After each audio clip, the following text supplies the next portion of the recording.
Moi, je me bats depuis que j'ai à peu près 18 ans.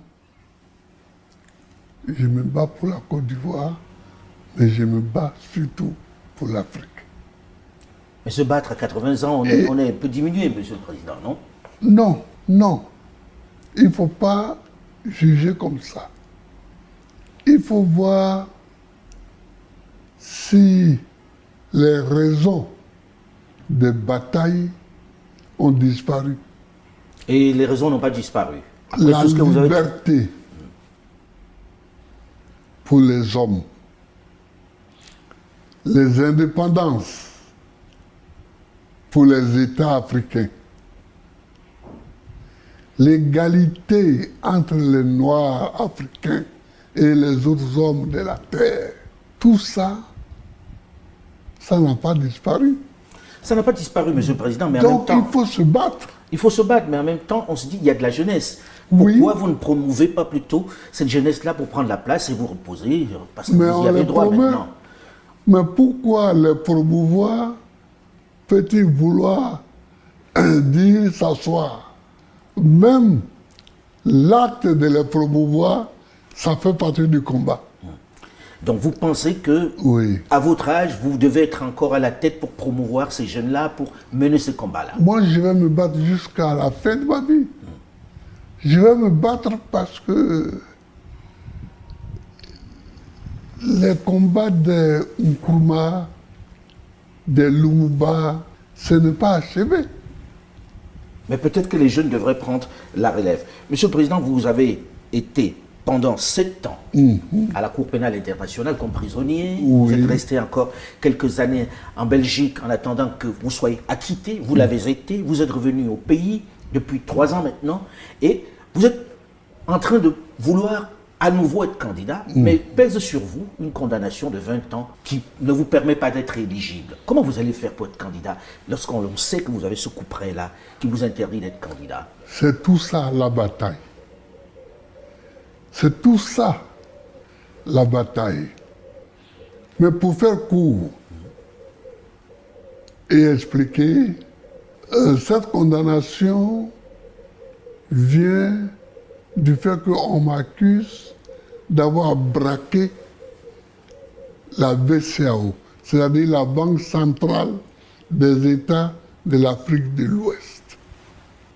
Voyez-vous Gbagbo Laurent en train d'aller braquer une banque. Vous n'avez pas donné d'ordre d'aller braquer cette banque? Bon, donc, c'est grotesque. C'est grotesque, mais c'est tout ça la bataille. C'est-à-dire qu'on ne recule devant rien pour nous contrer. Pour vous, c'est une cabale, Monsieur le Président? Mais dès qu'ils ont su que j'étais en train d'être acquitté à la CPI, ils ont monté quelque chose ici. Parce que pour eux, ils m'avaient envoyé à la CPI, c'était ad vitam aeternam. Or, voici que je m'apprêtais à revenir. Donc, ils ont monté une petite cabale.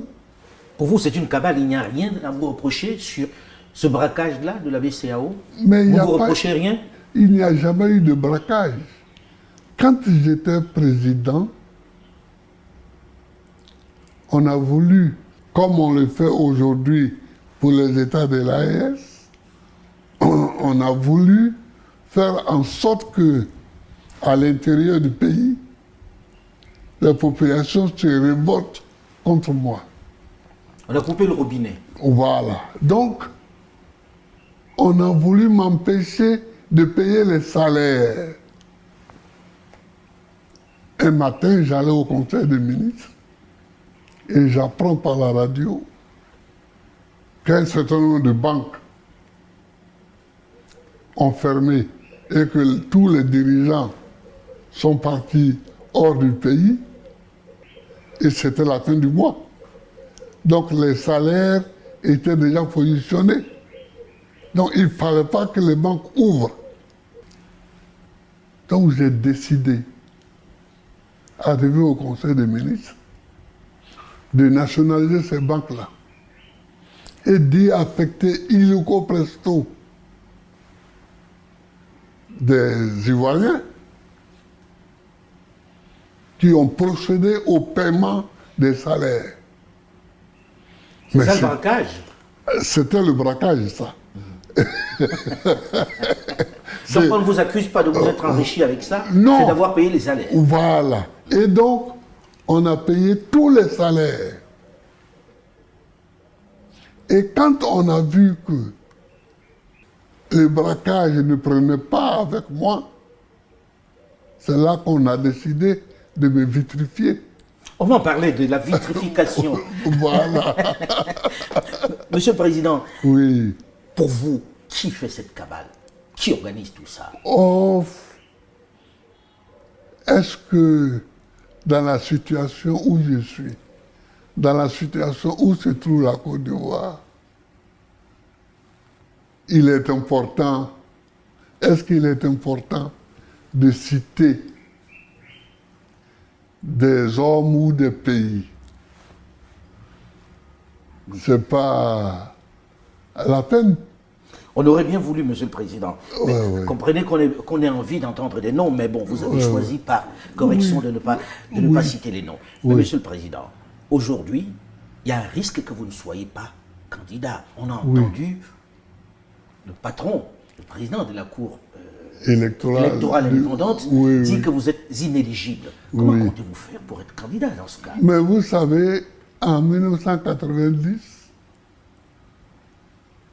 les mêmes personnes disaient que je n'allais pas être candidat contre Fouet. Mais j'ai été candidat contre Fouet. Et cela a ouvert la route au multipartisme. Et cela a ouvert le débat politique. Donc, mon rôle est un rôle de précurseur, toujours. Le pionnier. Ouais, de pionnier. Alors, Monsieur le Président, lorsque l'on regarde le landerneau politique ivoirien, on s'interroge, on se dit il n'y a pas de renouvellement véritable de la classe politique. On entend encore dire que le président Alassane Dramane Ouattara pourrait accéder, pourrait encore être candidat en 2025. Qu'est-ce que cela vous inspire? Et ce n'est pas dans la situation où nous trouvons maintenant la durée